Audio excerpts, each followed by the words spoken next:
Салям алейкум, Авшам на АТР. В студії працює я, Альвіна Сідбулаєва. І наші гості Олексій Курпятник, експерт фонду Майдана закордонних справ. І Бача Керчевал, експрес-атташе посольства Грузії в Україні. Вітаю вас. Добрий вечір. Ось ця велика сімка повертається. Президент США Дональд Трамп під час зустрічі з президентом Румунії заявив, що виключення Росії з G8 було помилкою та висловив сподівання, що формат повернеться до попереднього складу.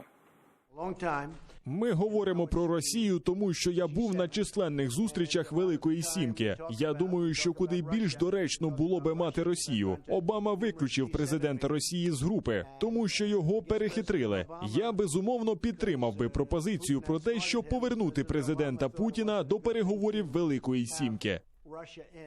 Президент США та Франції телефоном домовилися, що запросять Росію до участі у саміті країни Великої Сімки у 2020 році. Про це повідомляє CNN з посиланням на високопоставлене джерело в адміністрації президента США. Трамп і Макрон у вівторок домовились у телефонній розмові, що вони хочуть запросити Росію на саміт Великої Сімки в наступному році. Очікується, що можливість відновлення формату Великої Вісімки лідери обговорять цими вихідними на зустрічі Великої Сімки. Як ви гадаєте, що повернення Росії до саміту, що це буде означати і як це вплине на Україну? Я думаю, що ситуація розвивається таким чином, що можна умовно розбити відносини Європейського Союзу з Росією на 4 етапи. Перше – це при Єльцині до приходу Путіна, це не будемо обговорювати.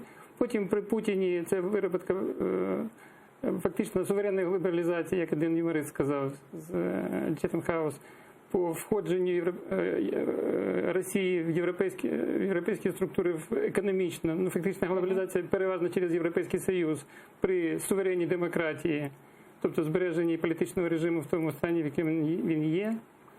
Третє – це після анексії Криму.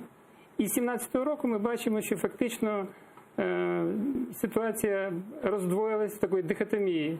Одна частина – це начебто формально існують санкції спільні Європейського Союзу, які не посилюються, не послабляються, і вони переважно торкаються Криму і через кожні 6 місяців продовжуються. А з іншого боку, на двосторонньому рівні країни-члени, ну, переважно це провідні країни, це Франція, Німеччина і Італія, не просто зберегли політичні контакти, а значно наростили економічні контакти. І фактично співробітництво відбувається дуже активно. І от ця ситуація вимагає того, щоб запросити Росію, я так думаю, на площадку для переговорів. Фактично, її вже запрошують. А бачу, як ви думаєте, Росію вигнали з 5 років тому, а зараз її повертають? Приостановили. Давайте корректными будем. Не выгнали, а приостановили ее членство, и G8 начали встречаться в формате G7. На самом деле для России очень важно вернуться в G8, потому что это очень хорошая площадка для обговаривания каких-то вопросов, которые очень необходимы господину Путину. И господин Путин в том числе эту площадку будет применять для своих интересов, для проведения своих политических целей, потому что, давайте будем откровенны и честны. А що Україна отримує? Украина в данном случае не может ничего получить, потому что Украина не является участником ни G8 и даже не G20. А це вплине на Україну? Конечно. Як? Он будет применять это как площадку для разговора. И давайте господину Путину отдадим, его можно любить, не любить, уважать, не уважать, но господин Путин очень хорошо умеет вести очень долгосрочные имиджевые и информационные войны. Он на этом собаку съел. Потому что тоже украинское общество очень часто во времена войны в Абхазии или в Южной Осетии страдало и была подвержена мнению как раз российской пропаганды, которая создавала имидж. И то же самое Запад, потому что если мы вспомним, что произошло после 2008 года, этот знаменитый доклад госпожи Тальямини, который сейчас европейцы не понимают вообще, что они написали и о чем они говорили, и сейчас они это признают. И это было результатом того, что Путин смог вернуться на эту площадку. Но это происходит не потому, что там Путин красивый и хороший. Мы за эти 5 лет, а особенно сейчас мы еще больше ослабили, мы не смогли предложить Европе ничего, что могло бы стать альтернативой.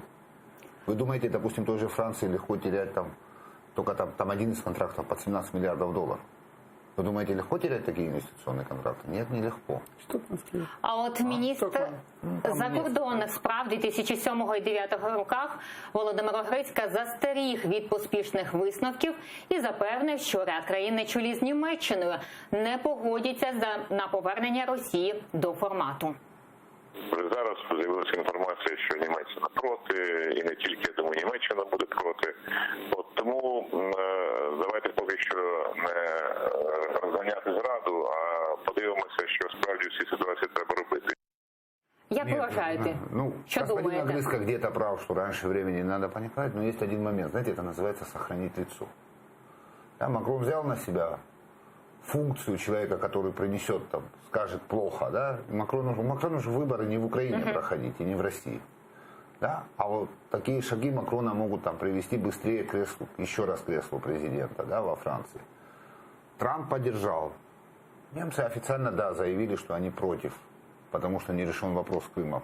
Но на самом деле в итоге может оказаться так, что там на G7 не принимаются решения консенсусные. Консенсусное решение, тогда все должны быть за или все должны быть против. Там большинством принимаются решения. И тут может проявиться... Параллельно Россия заигрывает с Японией. Говорит, что мы вам готовы отдать 2 острова Курильской гряды. Да? Не самые там важные острова. Но для Японии это тоже может быть таким импульсом, такой морковкой, почему согласиться с возвращением России. Понимаете, в чем дело? К сожалению, очень долго наша международная политика внутри Украины, она как бы игнорировала эти вещи. Да? Мы жили там все равно по звонку из Москвы. Сейчас эти времена поменялись, нам нужно понимать, что происходит в мире, мы взрослеем, мы попали в такую самостоятельную игру. И очень часто какие-то вещи для нас неожиданны. Эти вещи все не раз пройдены миром. На самом деле, как вы думаете, просто так на CNN появляется информповод, когда вдруг появляется информация, что вроде бы хотят Россию вернуть. И Трамп говорит, что он тоже бы не против это сделать. Ну вот кто-то считает, что это просто так появилось. Ну, звичайно, ні. Ну вот, да. Я понимаю, что говорит господин Грицько, но это такая, понятно, ну, когда все плохо, надеемся на самое меньшее. Олексій, як ви вважаєте, ось повернення Росії до формату, так? Чи будуть скасовувати санкції щодо цієї країни-агресорки? Я не думаю, що будуть скасовувати санкції, і тим більше, що треба ще зважити не скільки на позицію Німеччини, я абсолютно згоден. Там ще є позиція Канади. І вона може, якщо навіть не заблокувати, ну принаймні висловити свою позицію, яку може частина підтримати. G8 проведуть, яка б позиція не була у Трюдо, це мало яку руку. Якщо її підтримує хтось ще, і це буде більше. Ну це ж теж можна договоритися, сказати, що вот... Ну це не принципово. Да, Италия же поддержит. Япония поддержит, скорее всего поддержит, потому что у них свои территориальные проблемы. Но они скажут, ну вот Германия и Канада были страшно против. Ну вот все остальные, уже есть, да, и в семерке 4 страны точно есть, которые сейчас на данном этапе поддержат возвращение, Я хотів сказати про інше. Хотів сказати про те, що відбувається дихотомія в тому плані, що з одного боку формально підтримуються санкції і продовжуються певний час, а з іншого боку ці санкції, по-перше, вони виявляються неефективними, а по-друге, обидві сторони, і країни-члени ЄС на індивідуальному рівні, і Росія навчилися їх обходити.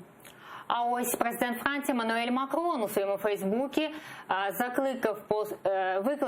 виклав пост російську мову, в якому назвав Росію, цитую, європейською країною. Росія – дуже глибоко європейська країна. Ми віримо в Європу, що простягається від Лісабона до Владивостока. Є прогрес щодо багатьох політичних та економічних питань, адже ми прикладаємо зусилля для розвитку франко-російських відносин. І зараз ми долучаємо з Франції Галя Акерман, публіцист. Вітаємо вас, пані Галя. Добрий вечір. Скажіть, будь ласка, чому саме президент сказав про Росію, що вона європейська країна? На ваш погляд, з чим це пов'язано? Существует сейчас целая тенденция и во Франции, и во всей Европе к сближению с Россией. Связано это с тем, что основным противником, по крайней мере торговым, сегодня представляется Китай. И есть большие опасения между, в общем, дальнейшего, уже и так очень тесного сближения России и Китая. И президент Макрон полагает, что если он, так сказать, польстит России, назвав ее европейской страной, и как бы пригласит сближаться с Европой, он, может быть, и вся Европа в целом, смогут оторвать Россию от Китая. Я лично думаю, что это очень неправильный расчет, но вот такая сегодня тенденция. Дякуємо вам. Галя Керман, публіцист, була з нами з Франції. Бачу, що ви думаєте? Уточнение хотел бы сказать. Великая Европа от Лиссабона до Владивостока — это не слова Макрона. Это слова генерала де Голля, которые просто Макрон повторил. На самом деле Макрон... Але ж він не просто так повторив. Да, Макрон уже играет в предвыборную кампанию. Хоть он не очень давно и выбран, Макрон понимает, ему очень хочется прийти на второй срок. Во Франции, причем более длинный президентский срок, чем где-либо. По-моему, в России только такой же длинный президентский срок, как во Франции. Проблема со... О странах Большой Восьмерки. Поймите одну вещь. Макрон, в первую очередь, он является французским политиком. Он будет делать то, что в интересах французских промышленных групп. И тут абсолютно правильно сейчас гость, которой мы связывались, она правильно сказала: идет торговая война с Китаем, которую устроил Трамп. Именно поэтому Россия, как один из больших рынков, который им интересен, и их промышленные группы с них это требуют. Насчет санкций вы говорили, я вам больше скажу. Я недавно для себя обнаружил, оказывается, россияне научились обходить санкции через Андорру. И это такой очень смешной момент. У них даже безвиз сейчас выходит с Андоррой. Да. Через Сербию, да, через Андорру. Сейчас особенно много научились через Андорру. Знаете, вот безвиз России с Андоррой. Вот сейчас они вводят безвиз, это вообще уникальная штука. Туда не доехать ни на поезде, не долететь на самолете, никак. Но безвиз у них есть. Да? То есть понятно, зачем это делается. Олексій, що ви думаєте щодо заяви Макрона про Росію? Я хотів би доповнити і сказати, що от в чому права наша гостя, яка долучалася, що Європа, як з'ясувалося, не відчуває безпекової загрози з боку Росії. І це дуже сильно міняє, і це мало б змусити Україну передивитися свої підходи і свої розрахунки з точки зору того, що очікувати від наших союзників з Європейського Союзу і від Сполучених Штатів. Тому що у нас виходить з того, що вони очікують, а як ми бачимо, не очікують ніякої загрози. Не, ну подождите, вот вы тут абсолютно правильно говорите, но как они могут чувствовать угрозу от Российской Федерации, когда зачастую у нас в период предвыборной кампании многие наши политики утверждали, что войну начала Украина, а не Россия. И что вот это на самом деле внутренний конфликт. А в Крыму было все не совсем так. Это же говорилось. Эти заявления же делались. Естественно, а почему мы хотим, чтобы вот этот европеец, там, условно богатый француз, утром заварив себе кофе и свежий круассан взял, почему-то переживал о том, как у Украины вопрос безопасности стоит? Или Макрон что переживал? Он, конечно, будет переживать о том, как вот эти старые французские деньги, которые хотят инвестироваться в этот рынок, а если тут еще такой подарок, что сами украинские политики говорят о том, что на самом деле у нас внутренний конфликт, а не война с Россией, конечно, они будут это применять в своих целях. І ми це розуміємо, що ми к этому йдемо. Так я же кажу, що не треба ображатися на європейців, не треба ображатися на американців. Просто ми очікували, що вони от так сприймають, а насправді вони не можуть вместо нас решать наши... Потому что мы в какой-то момент нас во всем этом информационном поле, большинство населения нашей страны запутали. И в нашей стране очень много людей. Давайте честно говорить. Мы об европейцах хотим говорить. Давайте поговорим об украинцах. В Украине очень многие люди не верят в то, что у нас есть война. Они ее даже не чувствовали никак. Абсолютно. Если мы с вами сидим у крымских татар, которые чувствуют на себе, что такое аннексия Крыма, давайте откроем Инстаграм и посмотрим, сколько людей в этом году поехали отдыхать в Крым. И это тоже правда. Абсолютно правильно. Или что, мы не знаем, что у нас вот здесь с центра Киева автобусы ходят в Крым, ходят в Донецк автобусы. Ну что, я что-то новое говорю? Так мы не чувствуем этой опасности, да? А почему европеец должен ее чувствовать? Почему вы считаете, что европеец должен жить? Ну, вы так не считаете, извините, это не к вам, но почему кто-то считает в нашей стране, что богатый француз, который там 300 лет уже не работает, его семья, почему-то утром должен вставать и думать об Украине?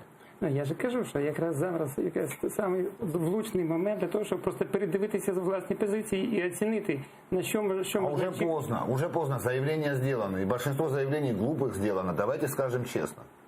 Большинство заявлений в пылу вот этой борьбы внутриполитической сделано глупых, необоснованных, которые сами привели І к зараз пожинаємо ці плоди.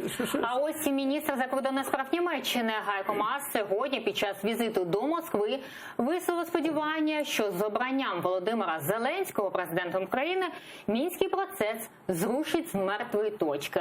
А найближча зустріч у нормандському форматі очікується одразу після формування уряду України.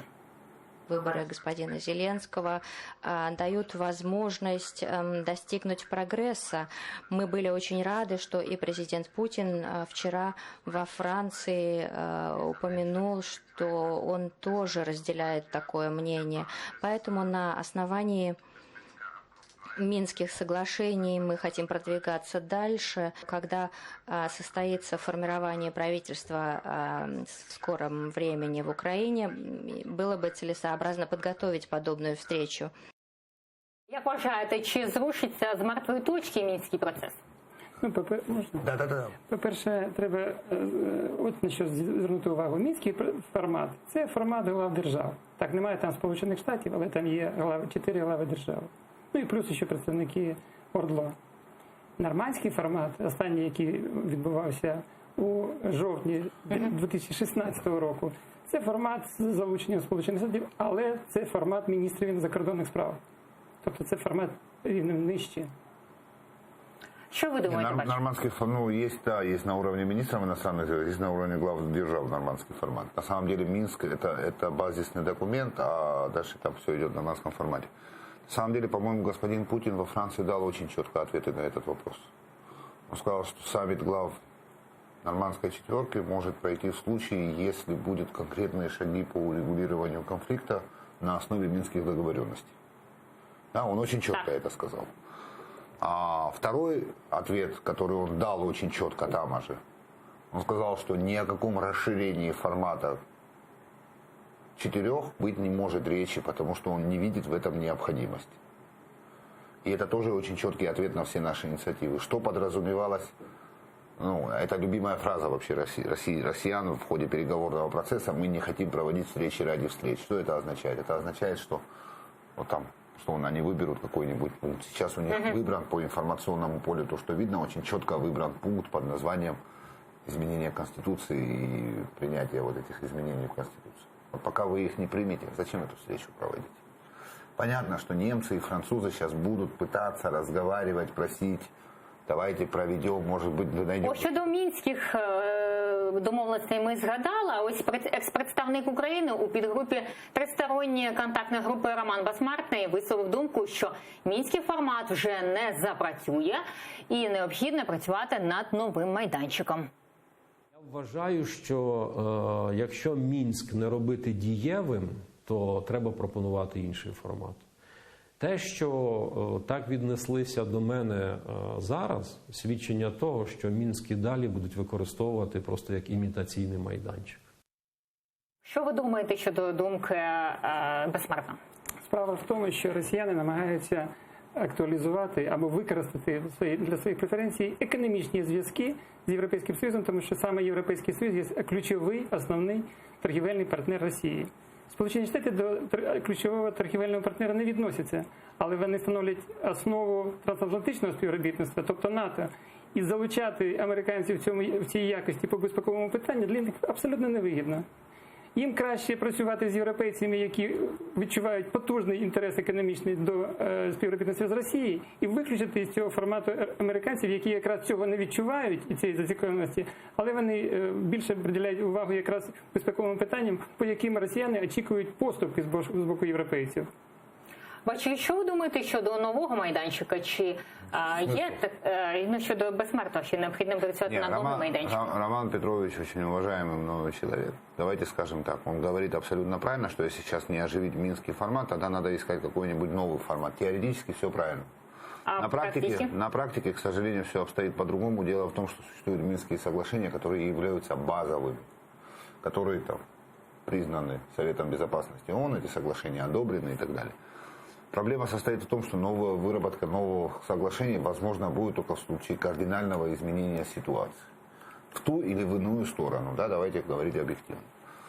Поэтому я думаю, что в ближайшее время все, что нас ждет, это, возможно, немецкий вариант. Да? Что такое немецкий вариант? Это когда была разделена Германия, но Германии было очень больно, но ФРГ взяла на себя обязательства и развивала экономическую и политическую свою модель для того, чтобы в момент наступления вот этого часа X, когда она сможет реинтегрировать свои аннексированные, оккупированные территории в виде ГДР, чтобы они были готовы к тому, чтобы эти территории реинтегрировать. Такой момент настал не в результате доброй воли Советского Союза. Он настал в результате изменения большой мировой ситуации, то есть окончания холодной войны. То есть, это была война, но холодная война. Да? То есть она не сопровождалась боевыми действиями, но она изменилась геополитическая ситуация, и в результате этого они смогли реинтегрировать свои территории. Есть еще много процессов, которые в результате окончания холодной войны завершились. К сожалению, сейчас мы попали, опять же, будь это Украина, будь это Грузия, понятно, что это, наверное, хотя это глобальные проблемы, я их не могу назвать локальными, эти проблемы, или региональными, но это глобальные проблемы, но мы попали именно в эту же струю. Теперь разрешение наших проблем, возможно, придет только в результате изменения большой геополитической ситуации в мире. Каким образом она придет, как она придет, пока непонятно. К сожалению, нету ни одного эксперта, который может точно это сказать. Все, что нам сейчас надо делать, наверное, очень сильно сосредоточиться на реформировании политическом и экономическом страны, потому что, к сожалению, знаете, когда мы говорим, J8 это хороший набор стран, хороший, давайте честно говорить, но в этих J8 можно открыть ВВП, и мы поймем, что мы точно туда не попадаем никак. А еще есть Китай, у которого свой огромный ВВП и так далее. Я хотів би просто доповнити, що абсолютно прав я міг співрозмовних в тому плані, що для того, щоб міняти формат, треба мати інше бачення і інший план дій, який просувати, сформулювати, озвучити і набрати певну критичну якусь масу прихильників, які б сказали, так, це інший формат, це інший набір ідей, яким чином можна вийти із цієї патової ситуації. Він влучний, він реалізуємий, треба його підтримати і під цей набір ідей формувати формат серед тих сторін, які можуть реально долучитися і реалізувати його.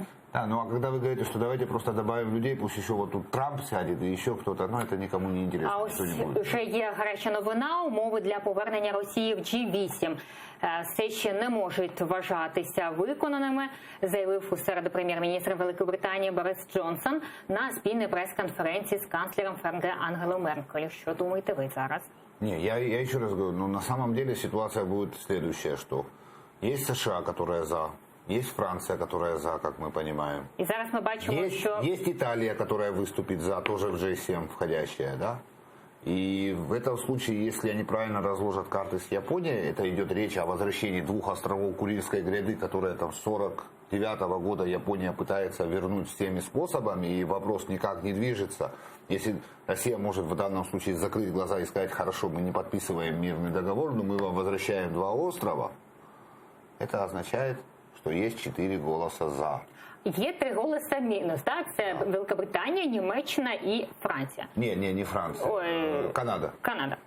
І що ви думаєте, вони якось вплинуть на ваш погляд? Если эти 4 страны скажут «да», 3 голоса не вплинуть. Я хотів сказати. Да. Справа в тому, що серед великих країн Європейського Союзу, Британія, яка виходить, це одна із тих країн, яка дійсно підтримує. Вона не входить в формат ані нормандський, ані мінський, але вона дійсно найбільше займає позицію жорстку по відношенню, я називаю просто умовно, жорстку по відношенню анексії Криму. І це було продемонстровано. Звичайно, якби вона входила, то, можливо, дискусія була просто мала іншу тональність, хоча там субстативної, змістовної частини залишається, це ми говорили трошечки раніше. Але я ж хочу на що звернути увагу, що навіть жорстка позиція по справі Скрипалів, яку зайняла Британія стосовно отруєння, показала, що Європейський Союз не може сформулювати єдину консолідовану позицію навіть по такого питання по висилці дипломатів. Ми знаємо, що ціла низка країн, таких як Португалія, Словаччина, Словенія і ще там, вони не вислали І це не найбільш потужні країни. Дякуємо. І російський активіст Константин Котов, арештований під час останніх процесів у Москві, у своєму листі із СІЗО написав, що їхав в одному автозаку з українськими військовополоненими моряками. Пише, хлопці сподіваються на швидке звільнення. Я прокотився в одному автозаку з 12, якщо не помиляюся в кількості, моряками до Лефортовського СІЗО. Хлопці бадьорість духу не втрачають, всю дорогу сміялися, сподіваються на швидке звільнення. Попрощалися, покричали «Слава Україні!». Так, яка перипетія долі? Був по один бік град, а виявився, хай і ненадовго, разом з ними по інший. Українських політбранців Кремля звозять з різних колоній до Москви. Правозахисники вже передбачають перспективу обміну. Про це в ефірі нашого телеканалу розповіли фотокореспондент Вікторія Івлєва та адвокат політв'язня Карпюка Олексій Барановський. Я принесла продукты. Да, я не нарушила законы Российской Федерации, я принесла им передачу. Меня эту передачу приняли. Из этого я, в общем, делаю вывод, что, скорее всего, люди находятся именно в Лефортово. Случай из ряда вон выходящий, когда, вроде как собрали людей из разных дел в одном месте, а для чего их можно собрать разных людей, осужденных в разных регионах, в разные сроки в одном месте? Только для, наверное, какого-то разрешения позитивного этого вопроса, я имею в виду передачу Украине или какого-то иного форму обмена. Ось ми бачимо висловлення і правозахисників, і адвокатів.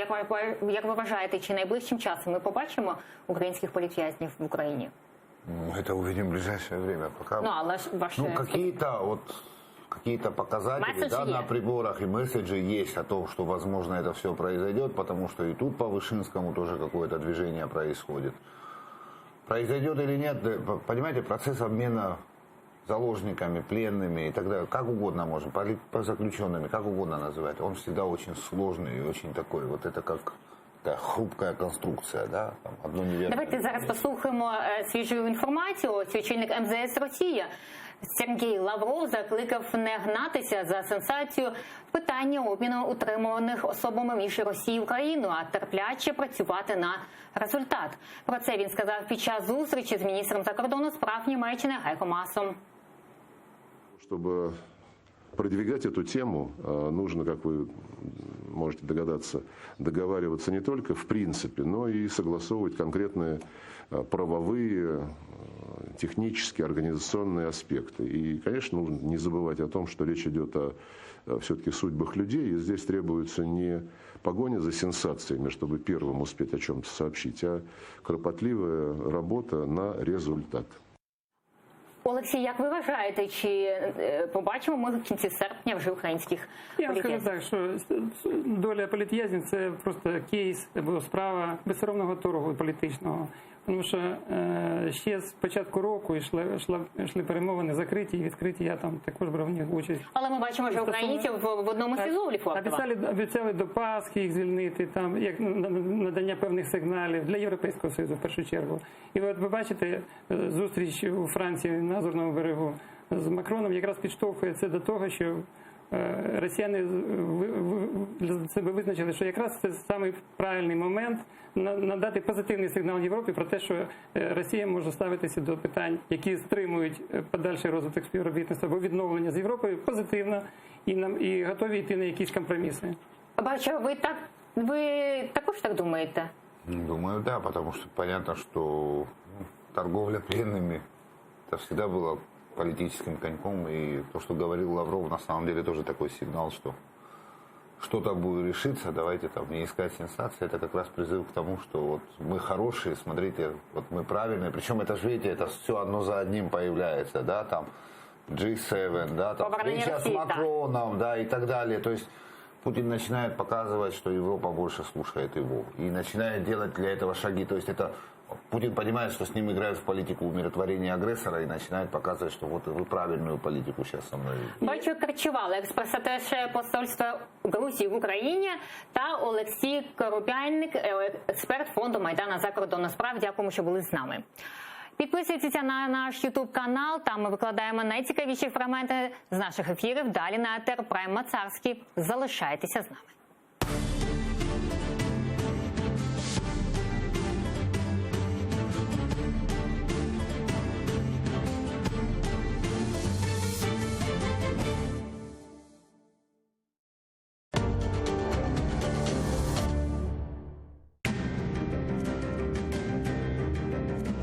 Добрый вечер. Телепроект «Мост» приветствует